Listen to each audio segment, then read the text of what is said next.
அறிவுத்தேடல இறங்குங்க.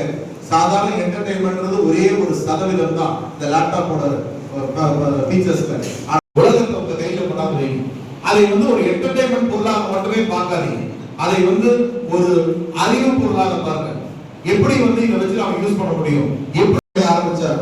கிட்டத்தட்ட ஒரு 7-8 மாத காலத்துக்குள்ளாகவே அறிவு போட்ட காலத்துக்குள்ளாகவே இதற்கான வேலைகளை இறங்கி இன்னைக்கு இதே ஒரு 2-3 நாட்களுக்குள்ளாகவே அந்த 10 லட்சம் பென்ட்ரைவ் போட்டோமா, வைஃபை கனெக்ட் பண்ணோமா, யூடியூப் இருக்கிறது தானே. தயவு செய்து அந்த மாதிரி என்னாது உங்ககிட்ட கொடுக்கப்பட்டுள்ள கருவி அதுலயே அழகா சொல்றாரு பாரு.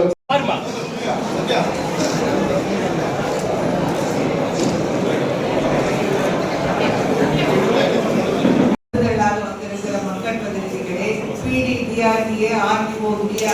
இந்த கல்லூரியினுடைய முதல்வர் உள்ளிட்ட அனைத்து அரசு அலுவலர்களே, அன்பிற்கினிய மாணவ செல்வங்களே, பேராசிரியர் பெருமக்கள்.